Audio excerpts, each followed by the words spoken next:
I thought I might find you here. Put that sword away, would you? I'm not here to fight. No, actually, I'm not. I came to see how you're handling the news.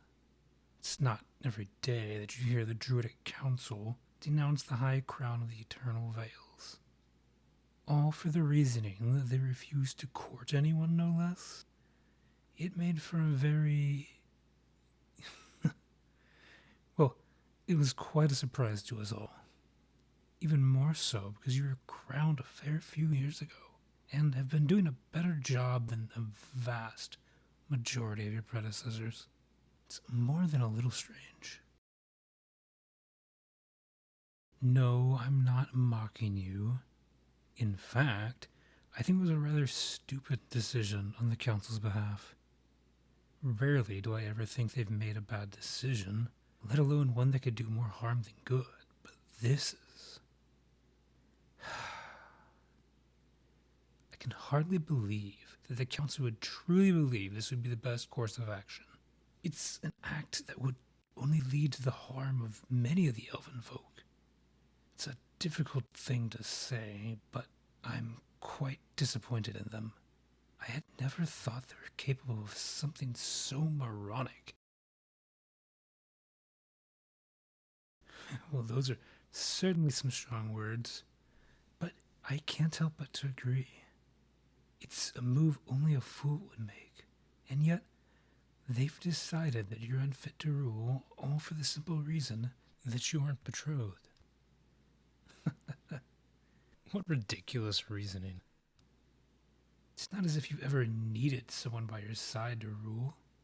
Even though you and I haven't seen eye to eye for quite a while, I'd be lying if I were to say that you're an unfit high crown to your people. I highly doubt that there's anyone that could take your place and match your ability, let alone surpass it. Now don't look so pleased with yourself. You and I both know that despite our rather complicated personal history, we've always stood next to each other when it comes to the good of our kingdoms. You're tenacious, hardworking, and honor your word, which are traits I greatly respect and admire. It's why I find it so infuriating that the council would admonish you for something as trivial as not taking a lover. Did they happen to give you a reason as to why they came to such a decision?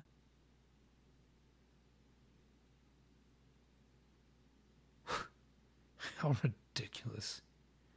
They thought that you, of all people, needed another person to shoulder the weight of the crown with you.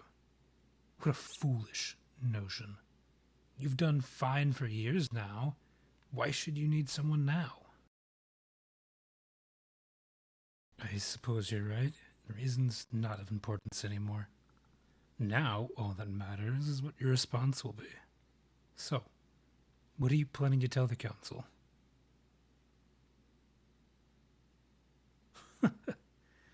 Asking for my advice now? By all the high courts, I never thought I would see the day. Surely the flames of hell must be climbing towards the crust of the earth, and frost must be ravaging your fruitful isles. I dare say that this may be the end of times. Don't look at me like that. I'm not making fun of you. I'm making fun of the situation. Though I suppose you're right, that a situation that has developed to this level of agreement only affirms my thoughts that the council is wrong. It's not something that we should take lightly. All right. If you really want my advice, I'll ask you this first. Do you plan to agree to the council's ruling or to oppose it? Well, there's benefits to both sides. To agree with them would allow you to maintain your position with support from the council. To oppose them would allow you to remain unmarried as you wish. However, the downsides to opposing them is that you would invoke their wrath, and they might call on the other kingdoms under their protection to attack the Eternal Veils. While I have no doubt of the strength of the elven people, you and I both know that there would be too many enemies to fight on your own. The choice is yours to make, but I should think that one of those two options sounds much better than the other. The idea of marriage annoys you that much. Dare I ask why? If that's the case, then all you need to do is find someone who isn't so obsessed with the idea of romance. Or, at the very least, who isn't obsessed with those flowery tales of royals who would trade their entire kingdom for their lover's sake. Then what other criteria do you have? As much as I hate to say so, I think you might need to be a bit more lax on your requirements for a spouse. Even if you weren't pressed for time, it would still be a challenge to find someone who possesses all of those qualities, or in some cases, who lacks those qualities. Stubborn as ever, I see. Then you should try approaching this from a different angle. Who can you think of that would be willing to marry you, and that you would be able to get along with? If love isn't something that you see as feasible in these circumstances, then you should at least seek an amicable companionship. You're being overdramatic. There must be at least a few people that come to mind, yes? Someone who you can get along with, who won't impede on your duties? Then think harder. Surely you can think of someone who you can trust and rely on without them being dependent on you? Someone who will fulfill their duties and could help you with your own. Someone respectable and with a good head on their shoulders.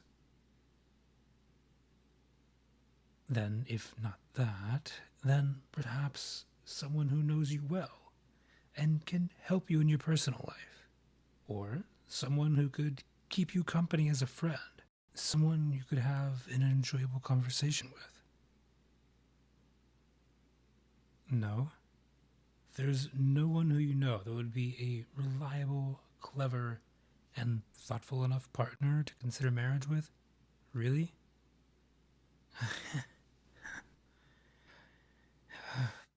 By the high courts, just how lowly do you think of me then? Do I really not fit any of those criteria in your eyes? Obviously I was. I'm surprised you didn't pick up on it sooner. Yes, I'm serious.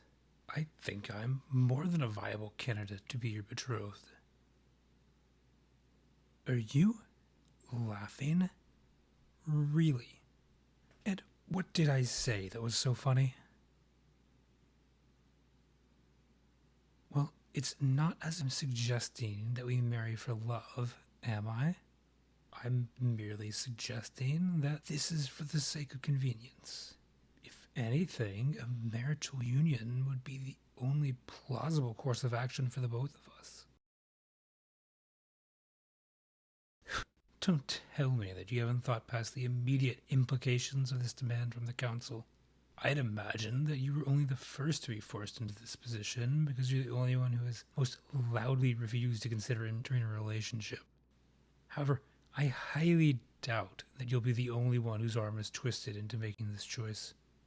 Being unattached myself, I'd imagine that I shall be on their list of who is next to be forced into marriage, and I refuse to let myself be dethroned for such a ridiculous reason.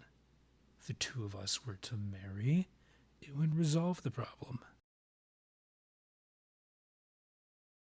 And why not?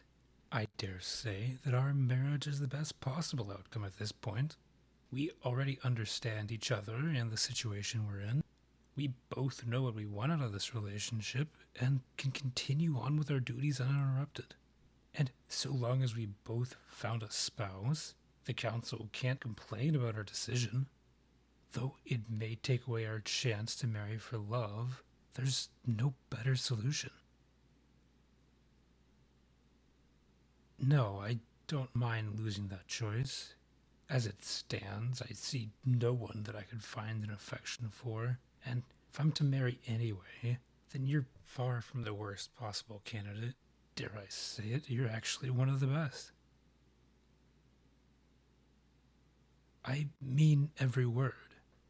Despite our history, I can think of no one else who I would find more compatible as a marital partner. Wipe that incredulous look off your face, would you? I'm not suggesting anything so unreasonable. Marriages of convenience between people of our standing are incredibly common, and I would much rather you than a stranger who I've only met in passing at some formal event. The devil you know is better than the one you don't, after all. You're dismissing the idea without even considering it? I'd highly suggest that you at least think about it for a moment. And why is that? Why are you so certain that I would be such an ill-fitted match to you? There are a vast number of reasons that say otherwise. We occupy the same position among our people to start with. We have the same mindset towards duty and the same dedication to our work. We share many of our pastimes and have had engaging discussions before, even if a majority of them were arguments. We even have a shared history in the form of a relationship. So surely there must be something about me that you find worthy of loving. No, that isn't what this is about. I'm simply stating that if you were in love with me in the past, then there must be at least some part of me that you get along with. That alone would make us better suited for marriage than any other random suitor that sees fit to grab for our attention. Hardly. That romance died long ago, if you recall. Because even if our relationship died, the parts of us that found love for each other have not. Surely we can find a connection through those parts of us that drew us together in the first place. I didn't mean it in that way, and you know it. Yes, you do. It's been years. I don't have any romantic feelings towards you anymore. No, I don't. Don't. Don't ask me that. There's no way to answer that where I can possibly hide my heart from you. Not when you're standing so close to me. Not when you're looking at me like that. I won't repeat myself. I'm not answering that question. If you still refuse to consider my suggestion, then I'll be on my way. Goodbye, Your Highness. I wish you luck and guidance on your path. What are you doing? Let go of my arm. What is there to talk about? I can think of nothing that requires any further discussion. That is not something we need to talk about. Now would you please unhand me? Suppose I'll take that as a no then. So, pray tell, what is it that you so desperately wanted to know? And that is not something I'm going to tell you. May I please leave now? Then could you at least take a step back? There's no need to stand so close. Then I promise I won't run. Does that satisfy you? I already am looking at you. Then what is it that you... Oh, Could you please let go of my face? This is hardly necessary. If that's what it'll take, then fine. what is it that you need to know? You really want to know the truth? You're certain?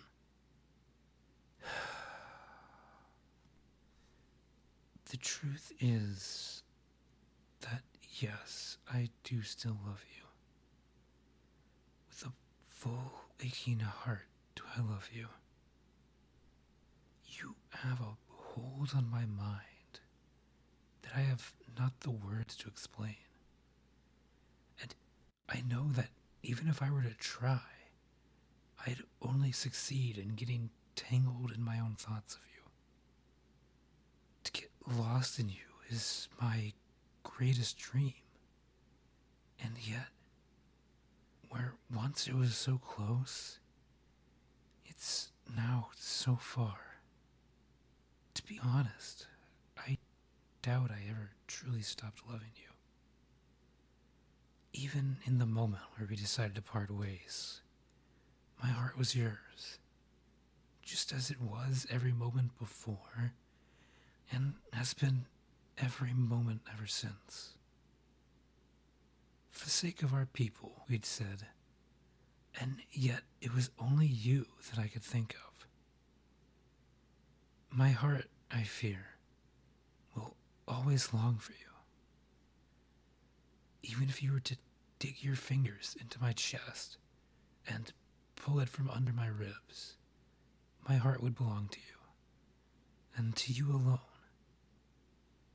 It's yours. I am yours. I mean every word. You can tell, can't you? You always could read my eyes like no other. Tell me, my beloved sunlight, what do my eyes tell you? You see the truth, don't you? I can tell. I can read your eyes just as easily as you can read mine. What all do you find in them, my sunlight? Adoration, desire, love, all of those and more. That is because my feelings for you are unchanged. They're the same as they always have been, and they always shall be. Eternally, my heart remains yours.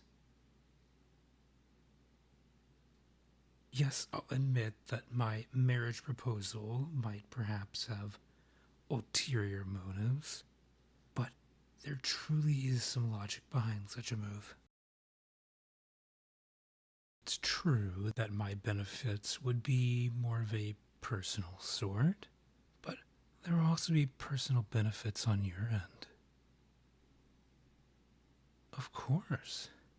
If you're willing, I'd love to talk about the details of this arrangement. I'm sure that I can convince you that our marriage would be worth your time. Of course. If you give me an evening to tell you every detail, I'll show you a courtship that the world would never see the likes of again. Over drinks, perhaps? Excellent. Then, when might you be free so that we might discuss these matters? Now? But there's no drinks to be found here, unless you mean from the rain clouds that seem to be. My sunlight, what are you doing? With your neck bared like that, you're tempting a part of me that you know all too well. Surely you can't mean that. To drink from you it's such an intimate act. You must remember that vampires don't make light of feeding from someone, yes? Please, I beg, touching your neck like that, running your fingers over those marks. You're doing unspeakable things to this poor heart of mine. I'm not strong enough to resist that lovely pulse, nor those intoxicating eyes. Please don't tempt me like this. My love, my sunlight, please. I've never been able to tell you no when you found something you want. Even after all this time, that has not changed. stars above I am weak. Come here and let me feed into your wants.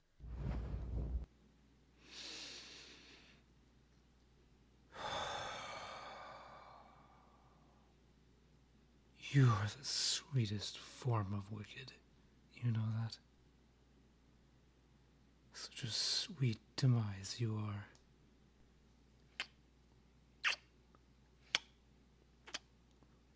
I've missed this lovely throat of yours, my sunlight. It feels so right against my lips. So warm and perfect. Just like kissing the sun. Are you ready, my sunlight? Good. Then hold tight to me, and let me remind myself of what I've missed so dearly.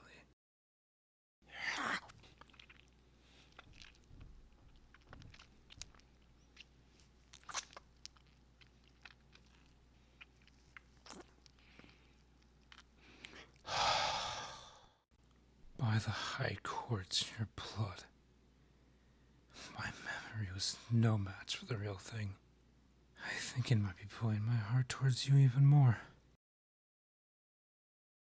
Oh? Then have my lips convince you to accept my proposal. That's only fair. It's a heavy decision to make. Perhaps, if I may, we could meet for drinks again? I swear that I can convince you of the benefits of an arrangement between us, if you'll only let me. Tomorrow, perhaps? We could meet here again, if that suits you. Good. I look forward to seeing you again tomorrow, Your Highness. Sorry, I simply couldn't resist. Your eyes look so lovely in the moonlight, and I could never resist your lips. Sleep well, my dear sunlight. I hope that you have only the sweetest dreams of me.